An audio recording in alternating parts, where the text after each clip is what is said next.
Hello and welcome back to the course. In the last lesson, we talked about the nature of fire and how it spreads, the importance of fire safety, the fire triangle, and the different kinds of fires. This video will discuss the fire safety legislation and risk assessments that you have to abide by. So let's jump right into it. To start with, let's talk about fire safety laws. To meet fire safety law requirements, workplaces need to meet the following basic criteria. The Regulatory Reform Fire Safety Order 2005 covers general fire safety in England and Wales. In Scotland, requirements on general fire safety are covered in Part 3 of the Fire Scotland Act 2005, supported by the Fire Safety Scotland Regulations 2006. The Dangerous Substances and Explosive Atmospheres Regulations 2002, or DSEER, outlines the employer's responsibilities to prevent explosions in the workplace.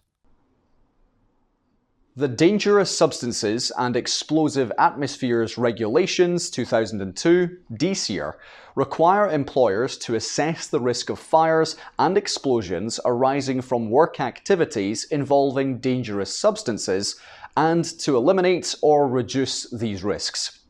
In the majority of premises, local fire and rescue authorities are responsible for enforcing this fire safety legislation. The DSEER 2002 regulations cover items that are flammable, explosive, and oxidizing. Substances of this kind require tight regulation, and if your company uses such substances regularly, you and your colleagues must undergo specific DSEER training. For example, the warning sign for explosive atmospheres is just the letters EX in black font on a yellow background.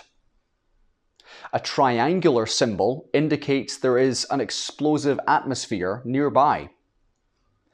And a hexagonal symbol indicates this device has been certified for use in EX environments. Now, let's discuss risk assessments. As part of your role as someone who is concerned with fire safety, you will need to carry out these assessments to ensure all potential fire hazards are accounted for, their potential effects, and how these can be controlled. Certain terms will be useful to consider when discussing, drafting, and implementing risk assessments. Let's get to know these a little bit better. Reasonable practicality or realistically possible. No business has infinite resources at its command. A good risk assessment is realistic, and its suggested implementations are possible. Everything a risk assessment suggests should be possible within the limitations of the relevant workplaces. Suitable. Every workplace is different, for one reason or another. Risk assessments may not be transferable between two different offices of the same company. A good risk assessment is tailored to the specific nature, task, and environment of your particular workplace. Sustainable. A good risk assessment understands that workplaces are in constant flux. The design of the precautions and procedures you suggest implementing should not be so rigid that they cannot be altered as the workplace changes. Examples of such changes might include an increase in employee numbers, anticipation of greater customer foot traffic, new materials being regularly stored on site, etc. Competent person. The selected individual whose role it is to carry out the risk assessment must have the relevant knowledge, experience, training, and understanding to fulfill the role properly. They will need to keep a full record of all they do and not be afraid to ask for appropriate assistance when required. Examples of things they will need include knowledge of health and safety executive guidelines, training in how to develop an action plan, understanding of all necessary information for a risk assessment. Hierarchy of control. This term means the order in which a given workplace should implement all the prescribed control and precautionary measures. There are 5 crucial steps of an effective fire risk assessment. These are 1. Identify potential fire hazards, either the cause of fire or the impediments to safe escape. 2. Determine whom these hazards might affect. 3. Decide what the appropriate precautions would be against the identified hazards. 4. Record your findings and implement the new precautions. And 5. Review and update your assessments regularly. Let's go in a bit more depth, starting with number 1. The first part of any good risk assessment is to find any and all instances of possible issues which could affect fire safety in your workplace. There are several excellent techniques to do this, including observation, feedback from staff or visitors, reading and checking manufacturers' instructions or data sheets, double-checking fire safety equipment and fire doors, reviewing accident and ill health records. Key thing you need to remember when looking to identify potential fire hazards is the fire triangle.